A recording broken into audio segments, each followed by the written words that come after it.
Hi guys. How my client cheaply made a kit car of the James Bond's Aston Martin from my digital car body buck files. I used a 3D scan model of the James Bond's Aston Martin. I work only with accurate 3D scan models, scale 1:1. After that I divided this 3D scan model into sections. The standard step between the main car body buck sections 10 cm. Step for front and rear sections 5 cm. Then I saved a digital car body buck sections in JPEG and DXF format.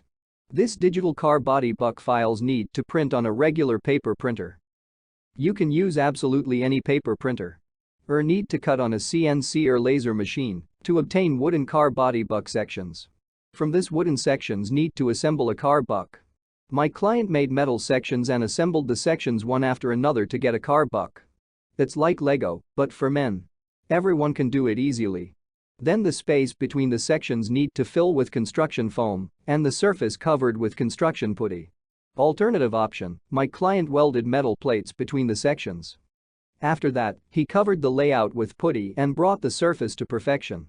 Next, need to make fiberglass molds for the further production of a fiberglass body kit car. My client didn't have this skill either. The main thing is that you made fiberglass molds once, you can make many fiberglass bodies. Fiberglass car body made from resulting fiberglass molds. All you need is epoxy resin and glass material.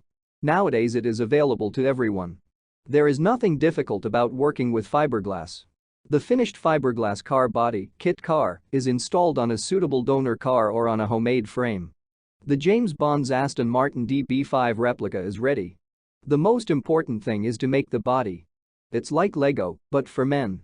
Many of my clients make this without any experience.